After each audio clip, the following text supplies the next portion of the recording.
la ocasión amerita, tenemos que recordarnos un poquito cuál es el motivo, qué es lo que nos llama ahora, qué es lo que nos congrega, qué es lo que nos convoca hoy.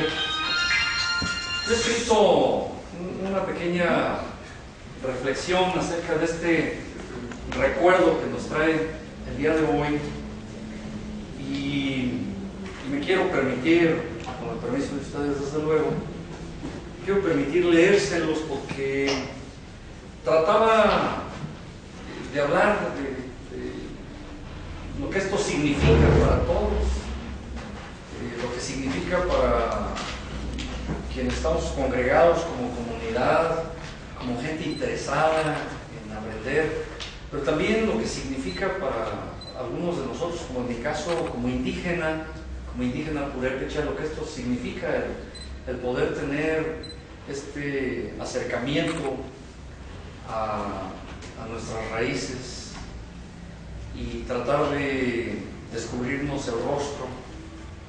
Nuevamente, pues eso es muy importante. Sin embargo, creo que hay gente que puede hablar mucho mejor que yo de eso, y eso es lo que nos van a hablar el resto de la tarde. Entonces, quiero compartir una pequeña reflexión con ustedes.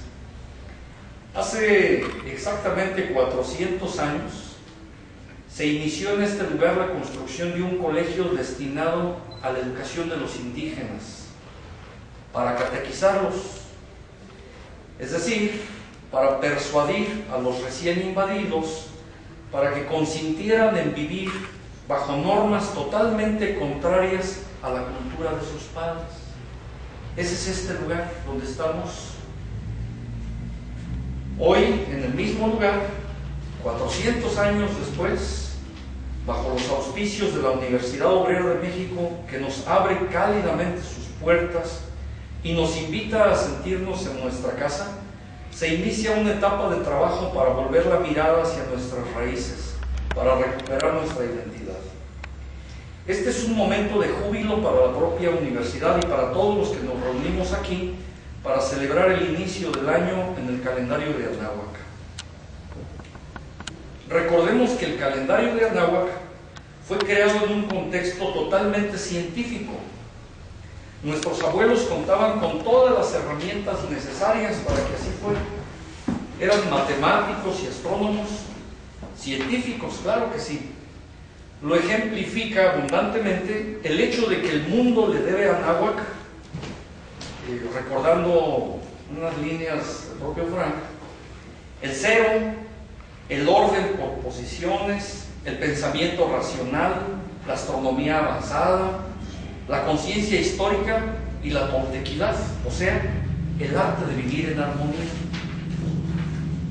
Nuestra reunión y su motivo son un pequeño paso en el proceso de recordar y aprender lo básico para profundizar en el conocimiento de la cultura que heredamos de nuestros abuelos anahuacas, herencia que pervive y a la que podemos acceder con voluntad y con dedicación para el estudio.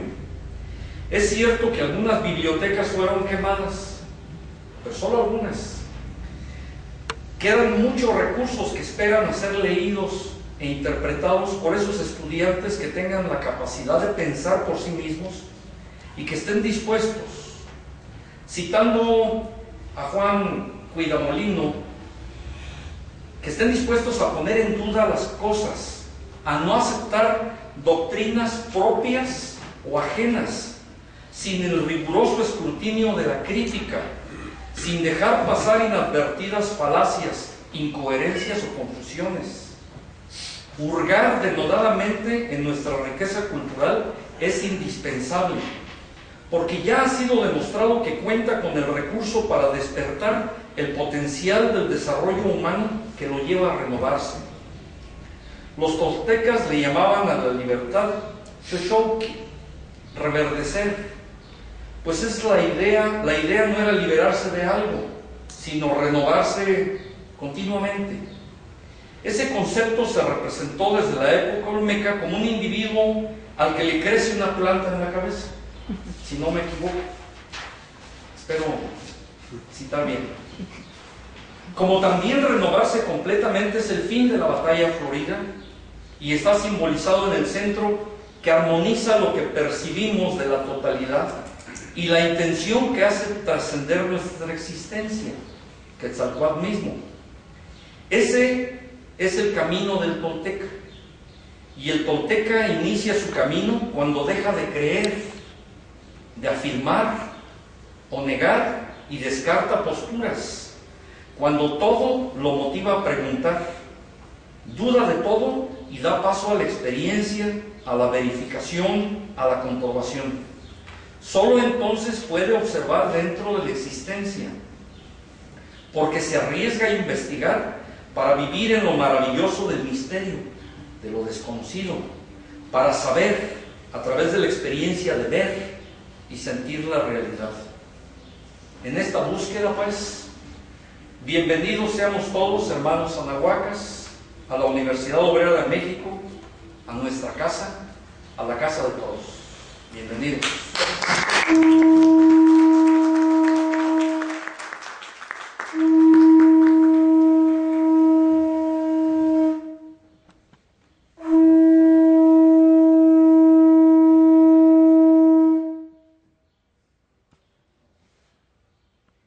Le damos paso entonces a la primera presentación de la tarde. Compañero director, ya nos hizo favor de anunciar su presencia. Bueno, nuevamente los saludamos. Compañero director Guillermo Lezama, quien ha insistido todo el tiempo en que esta es una actividad natural de la Universidad Obrera. Es cierto que su nombre es Universidad Obrera, pero el obrero en algún momento fue considerado solo el trabajador de la industria, y eso dejaba de lado otras condiciones humanas, incluso al trabajador del campo, que por no tener sindicatos, bueno, ¿acaso no podía considerarse trabajador? ¿O no podía considerarse trabajador a quien en una comunidad indígena hace el egio y otras tareas? Bueno, eso es parte de la conciencia del director, que nos ha insistido en que busquemos abrir este camino para que la universidad cumpla con ese papel de ser así, universal. Entonces, bueno, le agradecemos nuevamente la presencia y toda la apertura que nos ha dado para que esto sea posible en la Universidad Obrera. Muchas gracias, compañero director.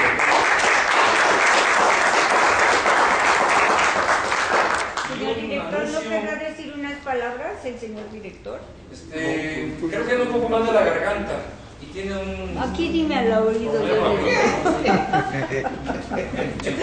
bueno. Les hago un comercial.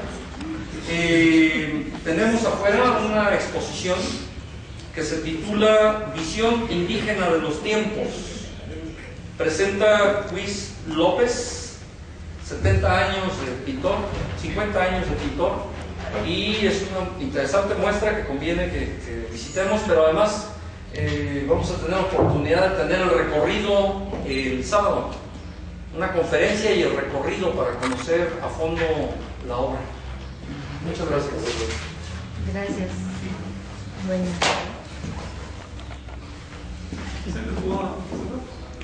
¿No? Pues asumo yo. Comenzamos con Toño Gómez, director del Centro de Estudios para la Arqueoastronomía y la Calendárica Mesoamericana. ¿Y tu ponencia, Toño? Mi ponencia es acerca del 2012 y la cuenta larga. 2012 cuenta larga. Bueno, pues buenas tardes a todos.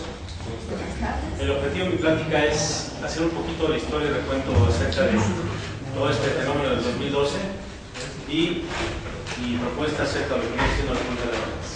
Entonces comenzamos. ¿Me gustaría que no? La luz. Apagar la luz, sí, porque ya habían probado. ¿Apagar la luz? Sí, por favor. Sí.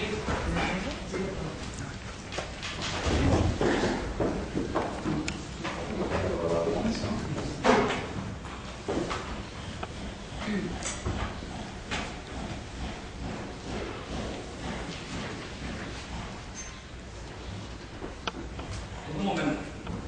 Está bien, si quieren empezamos. El chiste que vean bien la imagen de la imagen de atrás.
por una sola razón.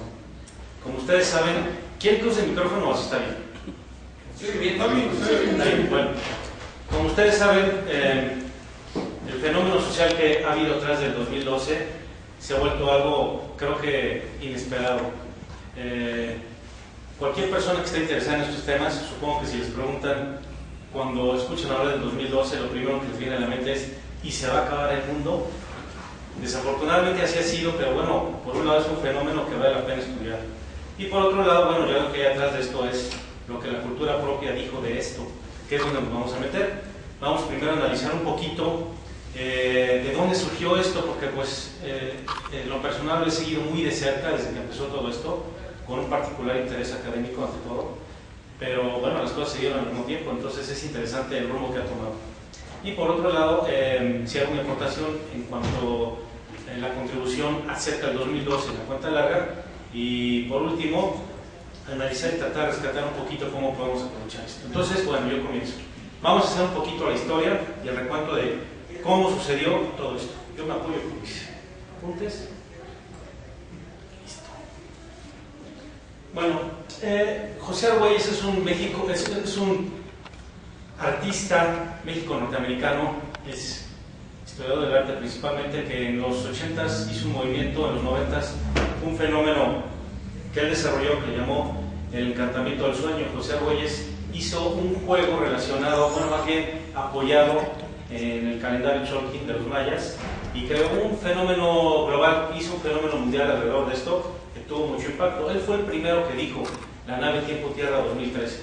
Básicamente consistía, el objetivo era, su propuesta era que bajo el entendimiento de lo que él le llamaba el manejo del Tzolk'in y el manejo del tuglifo y en fin, el juego que él proponía, lo que él planteaba es que te prepararas porque la Tierra iba a tener un giro sincronológico, una energía distinta y se iba a elevar a otra frecuencia, y si no nos preparábamos, pues simplemente nos quedábamos. Pero bueno, eso tuvo mucho eco porque al final del día él fue el que empezó todo este movimiento. Este es el jueguito que se llama el encantamiento del sueño. Le llamo jueguito porque es una caja y lo hizo a manera de juego. Yo creo que es lo interesante de su propuesta. Después, más adelante, Maurice Cotterell, este fue el primer libro, ya fue en 94-95, el primer libro que yo vi acerca de las profecías mayas, donde citaba textualmente que el mundo se acabaría el 22 de diciembre del 2012. Fue el primer libro que yo vi así, tal cual, tajante. Y la propuesta de Maurice Cotterell, pues es un libro bastante interesante, pero su tesis giraba alrededor de ciclos largos de periodos de manchas solares, en el cual él decía que los mayas tenían conocimiento del mismo a través del manejo de lo que llamaban el supernúmero. Él mencionaba que estos ciclos los mayas los habían vigilado muy de cerca, y él encontró este número relacionado a su estudio de manchas solares, y por algo dijo que los mayas lo sabían. Y bueno, ya lo relacionó y le puso fecha porque a partir del 1300 más las cuentas que él hizo de ciclos de manchas solares, al final del día, el 22 de diciembre del 2012, la Tierra iba a tener un cambio magnético, un cambio en sus polos, en el cual, propiciado por las manchas solares, en el cual terminaría lo que ya vimos. Después, John Maynard Jenkins hizo un libro muy interesante, también ha hecho mucho ruido. Este libro lo propuso, también fue a finales de los 90s. Básicamente su propuesta es ir siguiendo al Sol en su movimiento durante la eclíptica, y cuando el Sol llegara a una zona específica de la galaxia que se llama el Dark Rift o la zona oscura, que cuando eso sucediera, pues la humanidad iba a entrar también, iba a haber un cambio genético en el hombre, y lo cual íbamos a entrar a una nueva era, ¿no? También lo propone apoyándose en la misma fecha, 22 de diciembre de 2012. Y así siguieron. Es la entrada de la galaxia del Dark Rift del Sol. Y así siguieron. Lo que siguieron después de esto fue una cantidad de documentales, libros. Esto ya a principios de la década pasada, de los 2000, empezamos a ver una entrada importantísima de documentos, libros, películas de todo tipo. El asunto es que este fenómeno se ha vuelto tan interesante que ahora resulta que el 2012, bueno, está Nostradamus y está medio mundo que ya no tiene nada que ver ni siquiera con los mayas. Y el asunto es que la gente ya no entiende ni por dónde empezó. Vale la pena entonces retomar las cosas que sí son ciertas, ¿no? Bueno, de ahí toda la bola de textos y libros que han salido alrededor de esto. Cantidad de libros, son unos cuantos libros que yo les tomo fotografía en las librerías, pero bueno, ¿cuántos libros no puede haber allá afuera que hagan precisamente este tema? Vamos a analizar 7 u 8 puntos. ¿Qué hay de todo lo que se ha dicho es cierto? ¿Qué de todo es verdad? Por lo menos desde mi punto de vista. Vamos a analizar lo que sí, por un lado se dijo o dijeron los mayas, más bien por un lado lo que dijeron los mayas y por otro lado lo que algunos investigadores dijeron que dijeron los mayas, pero tomando fuentes serias. Primero que nada, los textos coloniales. En los Chilambalam, las profecías mayas quedaron recogidas en unos manuscritos coloniales llamados Chilambalam y ahí se hace alusión a una serie de profecías. Pongo una de estas, la profecía para el Catún 4 Java. No la voy a leer, pero bueno, aquí está una de estas y está en los chilames hay tal cantidad de profecías que, bueno, este es simplemente un ejemplo de esos. Ahora, antes de que llegue esta, según las ruedas de Jalcatunes, esas profecías corresponden a los tiempos que actualmente estamos viviendo para algunos investigadores que se han metido en ese tema. La primera vez que yo escuchaba hablar acerca de esto, y traje ahorita las copias, fue el ingeniero maestro Calderón. Encontré sus documentos donde habla de las profecías de los chilames. Aquí tengo un poquito de detalle de lo que van a ver. Además de que, por supuesto, Frank se va a meter en detalle un poquito más adelante de las profecías de los chilames. Luego, tenemos la estela 6 Tortuguero. Esta estela, ubicada en Tabasco, está dividida en 3 partes, habla de la era actual y describe el fin de la era 13 Ratún en un 4 Ajotes Canquín, que es precisamente el 22 de diciembre de 2012, según la GMT. Menciona también que acontecerá el descenso del señor Boloyote, que poco sabemos de este personaje. No conocemos otra piedra o códice que nos haga mención tan específica acerca de esta fecha, salvo lo que va a salir más adelante, ¿verdad? Aquí también en otra ponencia. El Códice de Dresden. En la página 74 del Códice de Dresden vemos a la anciana o la diosa Chakchel regando agua de un cántaro y el cocodrilo con la piel celeste. Abajo en la escena está el dios Ele, que algunos lo han identificado como Bolón Yocté, que es el personaje que está relacionado a la profecía de Tortuguero, a la piedra que les enseñé en la lámina anterior. Después, el cielo. El 5 de julio de 2012, Venus entra en conjunción con el disco solar. No hablo ni me meto en detalles de esto porque, bueno, aquí otro de los ponentes, David Wood, hablará con mucho mayor detalle del tema, incluyendo sus investigaciones. Después, ¿qué tenemos? Los ciclos avatáricos. Todas las religiones del mundo cuentan con su propio sistema de creencias. Los avatares o mesías son parte de los símbolos que componen algunas de las grandes religiones del mundo. En el Anáhuac no es la excepción, y el último de los profetas fue Seacatl Topiltzin Quetzalcóatl. Este profeta anunció su retorno un año que lleva su nombre, y algunos investigadores han profundizado también en este tema. Julio de no. Bueno, okay. Entonces, también se ha hablado, se ha relacionado el asunto del 2012 con el último de los avatares. Después, los calendarios. El sistema mesoamericano de creencia está resumido en el calendario, que es uno de los pilares de su cosmovisión. Estos calendarios dictan el comportamiento en su sociedad de los días, los años y los grandes periodos de tiempo, así como el sufrimiento y el abandono de sus ciudades. Es interesante notar que estos calendarios rotaban en ciclos de 520 años para su curso astronómico, y es de notar que 500 años después de la partida de Seacatl fue la llegada de los conquistadores a este continente. Y por supuesto 520 años después nos ubica en esta época. Estos también son los temas que se están manejando acá. Luego, las creencias religiosas o personales. Les hablé ahorita de los chilames, de la piedra, del Códice de Dresden, cosas que van directamente relacionadas a las profecías del 2012. El asunto está que ninguno de los datos anteriormente pueden ser negados como algunos investigadores nos han afirmado. Hay gente que dice que en los chilames no hay profecía. Así es como lo escucharon ahora. Ahora bien, si pensamos por un momento que las profecías que escribieron los mayas la reflejaron en sus textos, en sus piedras, en su tradición oral y en sus mitos, son suficiente evidencia para creer que así será, pues no lo creo. El asunto está que no importa quién lo diga, si lo tomamos en una manera de creencia personal o en forma religiosa, ya no importa quién lo diga o dónde venga, lo vamos a creer. El asunto está que esto se ha mezclado muy fuerte el contexto con el asunto del 2012. Aquí hay que diferenciar lo que quiero creer o lo que dicen que crea a lo que realmente sucedió. Y ese es un poquito el principio de nuestra investigación. Bueno.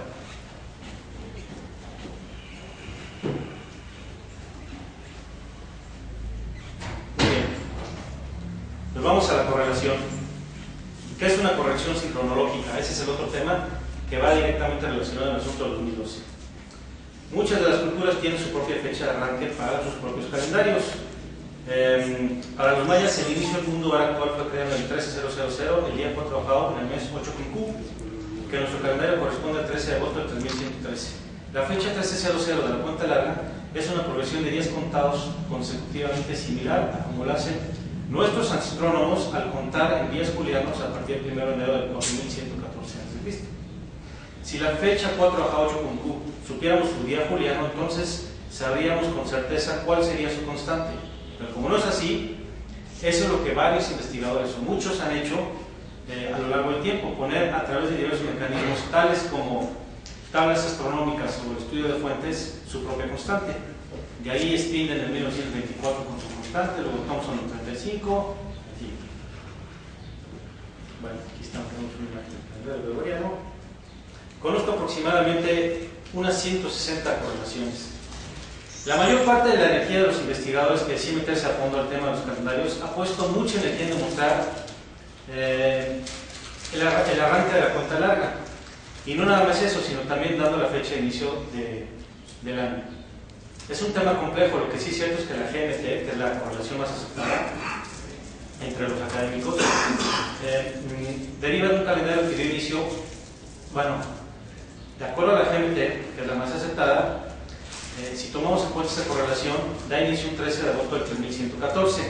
Después de 13 Batunes, que es este, después de 13 Batunes, la fecha final sería el 22 de diciembre del 2012. De lo contrario, si la fecha de arranque es otra, la fecha de cierre de ciclo nada tiene que ver con el 2012. Es decir, si partimos de una de estas 160 correlaciones, partimos de una que es la que más se utiliza, la tomamos como fecha de arranque, que es la GMT, y la llevamos hasta el final del cierre del ciclo, entonces estamos llegando al 22 de diciembre del 2012. Finalmente, todo este asunto parte de una correlación, o más bien esa fecha que todos escuchamos afuera. Entonces, ¿qué pasaría si esta correlación no fuera la correcta? Aunque sea la más aceptada afuera, ¿qué pasa si no es la correcta? ¿Qué nos queda? ¿Cuál es la discusión? Es por eso que a este fenómeno del 2012 le llamo las profecías de la sincronología, no la de los mayas. ¿Qué pasa si por un momento nos hacemos las siguientes preguntas? ¿Qué va a pasar al final de la cuenta larga? Bueno, aquí voy. Vamos a cambiar un poco las preguntas y nos las hacemos o nos las planteamos de otra manera.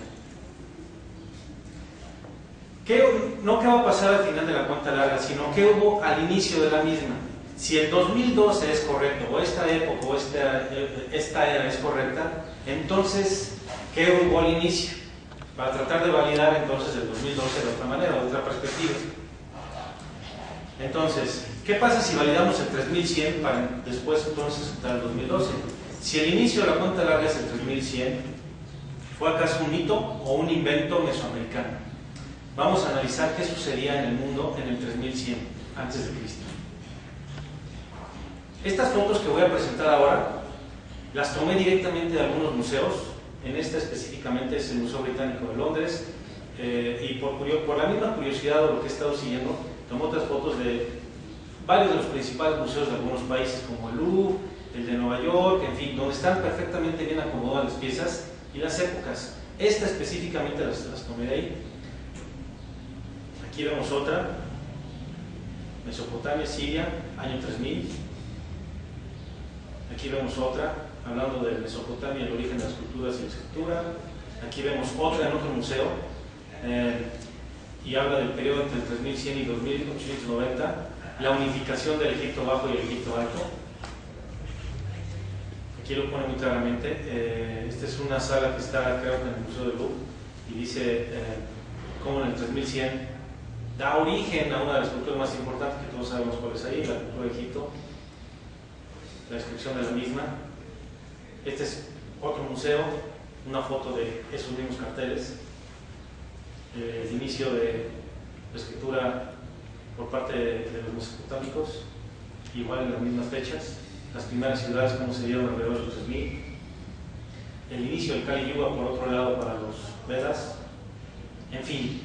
Entonces, para no entrar en polémica y temas que no corresponden a este momento, solo les voy a comentar que como una gran coincidencia o no, me llamó profundamente la atención, que es precisamente que todo este inicio de culturas, Mesopotamia, Egipto, etc., están fichadas en el 3100. Entonces, hace unos 4 años visité el Ecuador y visité el Museo Nacional de Arqueología, y a la entrada de este museo veo este muro que describe acerca de las distintas culturas que han florecido a lo largo del tiempo en Ecuador. Esta es la tabla de cronología que está justo a la entrada del Museo de Ecuador. Y luego, veo también que el inicio de las culturas ahí era una llamada cultura Valdivia. Es la primera vez que escuchaba hablar de ella, y lo que me llamó poderosamente la atención, igual que en otros museos, fue precisamente que la parte cronológica la situaba en el 3100 antes de Cristo. Entonces, aquí sí no tuve la menor duda que nuestro pasado mesoamericano partía directamente de ahí, porque aquí no estamos hablando ni de Egipto ni de Asia, estamos hablando directamente del continente americano. Además de que atrás de este muro había ciertas piezas como estas, que son piezas valdivianas, que tienen toda la relación iconográfica con, pues, o muy parecidas con las de aquí, principalmente con las olmecas. Estas son algunas piezas que están en ese museo, del mismo museo donde aparece esta vitrina del 3100, en el Museo de Ecuador.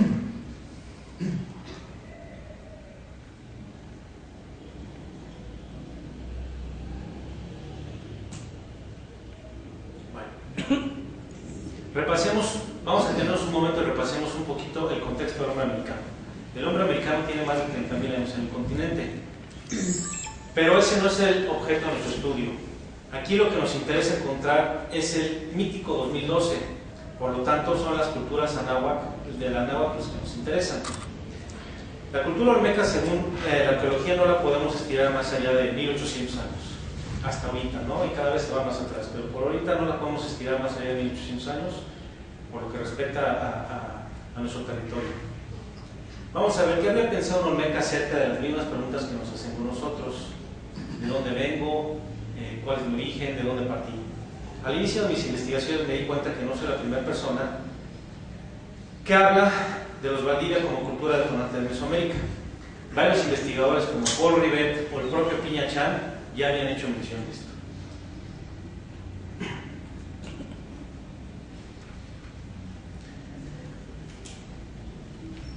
Román Piña Chan y otros arqueólogos anotaron que la cultura olmeca apareció de la nada, con conocimientos notables en agricultura, cerámica, astronomía, y todos se preguntan de dónde vinieron.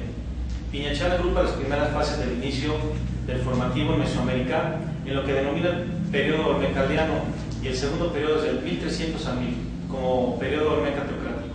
Para que estas culturas formativas alcancen un adelantado conocimiento por sí mismas, hubiese requerido varios de miles de años de desarrollo, lo que implica que fueron civilizados por otros.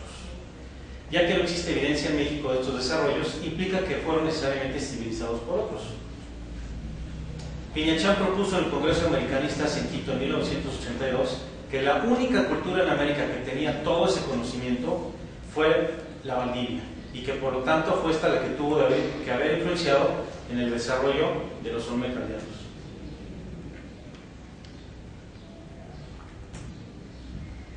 Entonces, un poquito la propuesta de Piña Chan decía que la cultura olmeco mesoamericana partía del Ecuador, así como también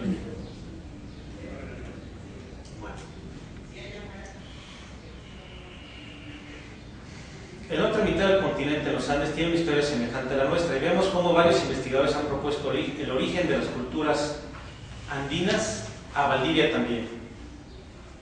El arqueólogo Justo Cáceres Macedo, en su libro de Culturas Prehispánicas del Perú, dice: en el caso del Perú, la cerámica no es primitiva, que tuvo una larga tradición que le sucedió. Dice que solo hay dos posibilidades: o no se ha encontrado o simplemente llegó desarrollado. Fuera del Perú, las primeras manifestaciones de cerámica son San Pedro, en la costa del Ecuador, con una antigüedad de 3.300 años; Puerto Hormiga, en la costa del Caribe de Colombia, cuya antigüedad oscila entre 3.000 y 3.800. La parte de Colombia, que también está en el Ecuador. Vemos que si se compara las fechas más antiguas para el área andina central con las de Colombia y el Ecuador, se observa que en el norte hay una mayor antigüedad. En los últimos años, las investigaciones en los centros ceremoniales Prechavín, ubicados en sitios costeros, estimularon notablemente el origen costeño de la civilización andina. Chavín no es producto de una sociedad local con desarrollo independiente. Chavín es una síntesis de símbolos que expresan la organización social y el desarrollo ideológico ocurridos durante el periodo arcaico. Entonces tenemos al Perú, su parte costera, y la influencia al Chavín principalmente, que viene, o la más antigua, que es del norte de Perú, que es precisamente la que está pegada al Ecuador. Durante el arcaico superior del 3000 al 1800 se dieron importantes descubrimientos. En cuanto a los textiles, dice que los ejemplares más antiguos han sido encontrados en Huacapieta, en el norte de Perú, pero con elementos que no corresponden al área central andina actual, sino que son muy parecidos a los que caracterizan la decoración de la cerámica de la cultura valdiviana del 3000. Les enseño un tejido que fue encontrado en Huacapieta, que es el norte del Perú, que tiene más o menos una antigüedad de 2500 años, y vemos aquí una representación de un cóndor y una serpiente.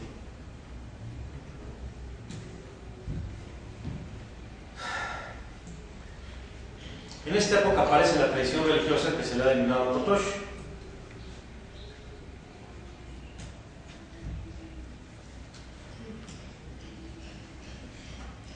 Y aparece la ciudad sagrada de Caral-Supe, la cual se desarrolló entre el 3 y 2000 a.C.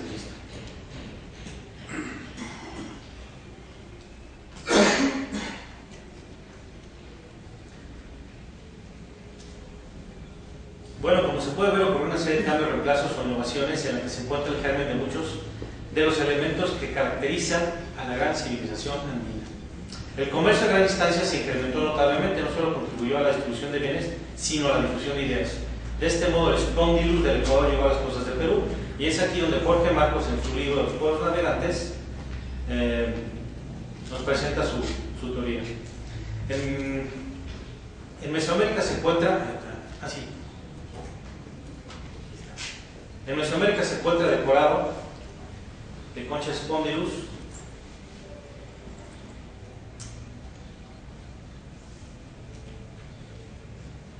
en los fríos de Teotihuacán, que ahorita les enseño una foto.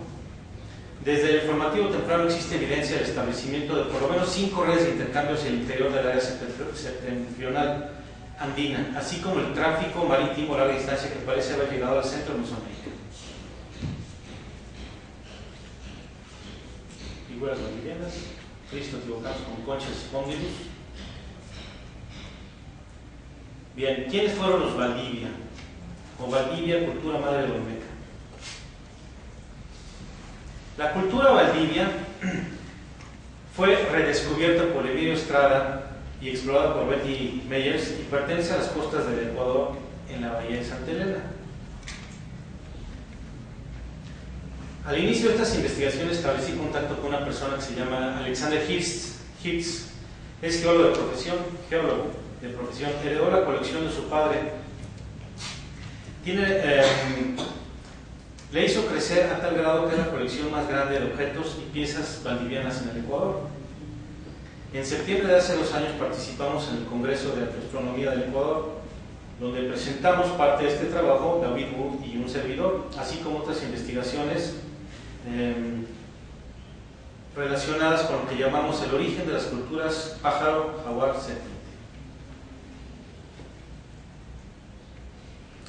Durante ese viaje tuvimos la oportunidad de convivir con Alexander Hirst, y visitar su casa, la cual nos mostró y nos dio la oportunidad de fotografiar toda su colección, así como el poder escuchar y aprender de sus grandes conocimientos que tiene acerca de las culturas Valdivia. A continuación voy a leer un pequeño extracto de las investigaciones de Alexander Hills, al paso de que les voy a mostrar parte de su colección en las siguientes imágenes.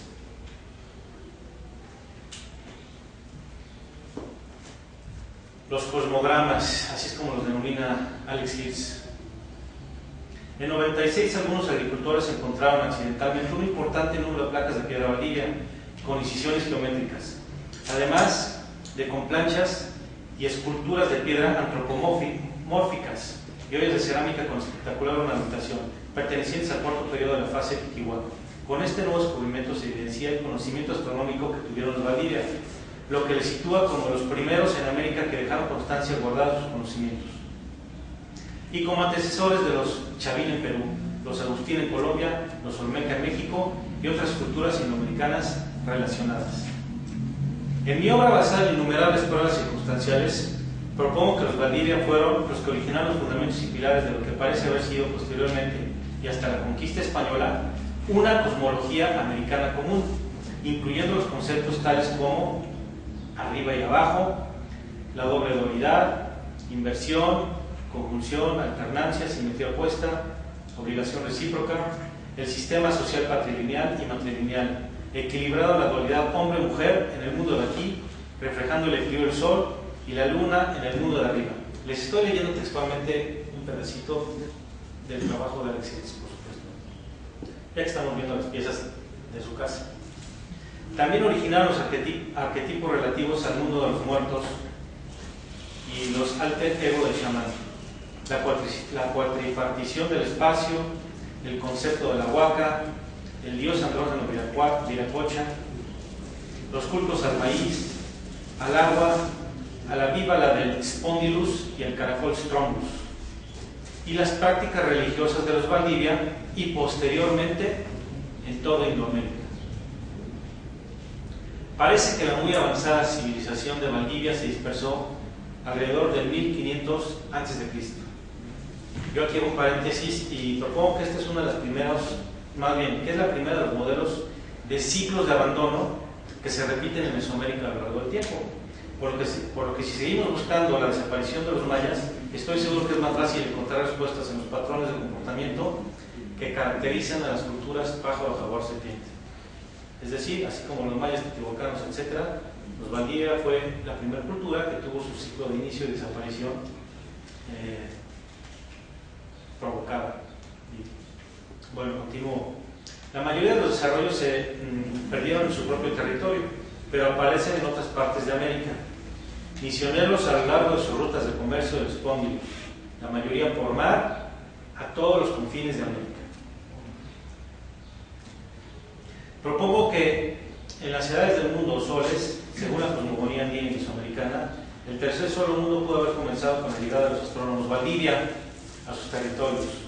Los chamanes pájaro o astrónomos Valdivia pudieron autodeterminarse misioneros del dios civilizador Viracocha en los Andes, en Perú, influenciando la cultura sechín, lo que da lugar al inicio de la civilización Chavín, o como los misioneros del dios Quetzalcóatl en Mesoamérica.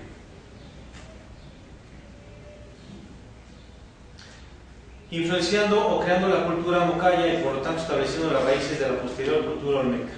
Al comparar las figuras de cerámica y su iconografía en todas las culturas americanas, se ve que tuvieron contactos continuos a través del comercio y otros medios, y que sus conceptos religiosos y estructuras sociales fueron comunes hasta la llegada de los españoles. Al descubrir la unidad del pensamiento a lo largo de América en tiempos antiguos, se concluye que estas raíces comunes pueden construir el camino para unificar más, una vez más, las culturas amerindias. Yo aquí les sigo enseñando imágenes de su casa que parece museo. Saca piezas de cajones y de closets y de estantería. Y lo que nos cuenta Alex Hills cuando visitamos su casa es cómo en Ecuador, quizá como en México fue hace mucho, todavía es fácil, o por lo menos hasta hace unos años era muy fácil, pagarle a la gente que vivía por la zona, te traían las piezas y listo. Finalmente no es algo penado como aquí. Esta es una colección privada al final del día. Lo que es triste es que prácticamente las piezas que les enseñé en un principio son las únicas piezas con las que cuenta el Museo del Ecuador. O sea, Higgs tiene muchísimo más piezas que el propio museo. Y lo que está tratando de hacer, obviamente porque su interés es genuino acerca de la civilización Valdivia, finalmente él es ecuatoriano. Lo que él trata de hacer, igual que muchos, es conseguir algún patrocinio importante para que quizá alguna fundación pueda poner un museo y estas piezas se puedan exponer al público. Mientras se las compartimos como algo pues que solo lo podemos ver o aquí o en la casa de Higgs. Aquí vemos varias de las figuras que tienen representación de los primeros trazos, que lo vemos aquí muy marcado con los olmecas, como es la cruz, la Chomulsen, aquí está, la cruz de San Andrés, mejor conocida por los arqueólogos. Estas piezas tampoco se les ha hecho un análisis y algún estudio profundo. Pues bueno, de eso se trata, ¿no? Mostrar el interés que tiene la cultura Valdivia, la importancia que tiene relacionada a la nuestra, y pues bueno, iniciar la apertura de estas investigaciones con la gente que se puede interesar o meter en los asuntos. Aquí hay más y más y más piezas de Valdivia.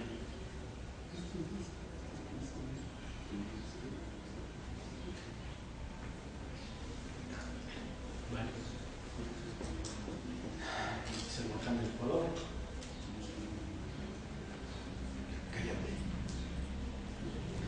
En resumen, ha habido otros investigadores que han hablado al respecto. Lo que propongo es que la razón de por qué se estableció en el Ecuador fue por razones astronómicas y fue en el 3100 y siguieron el camino del Sol a ambos lados, hacia el sur y hacia el norte.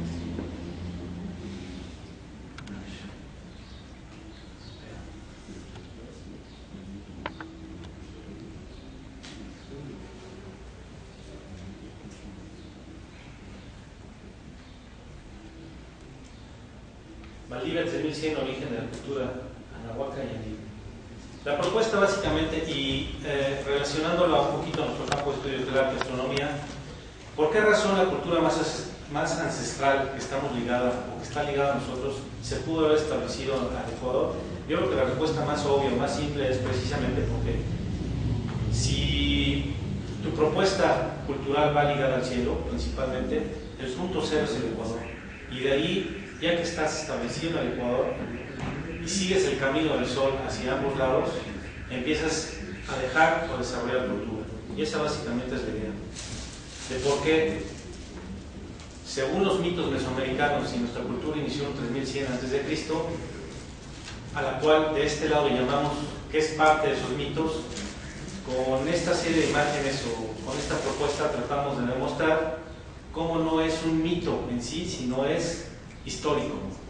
Si nosotros queremos encontrar la respuesta del 3100, por lo tanto el fin del siglo del 2012, parte de esto sale de ahí.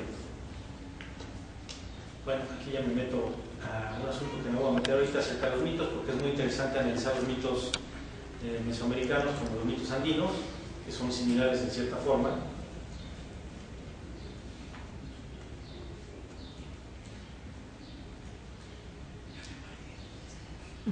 Y voy a concluir en algo.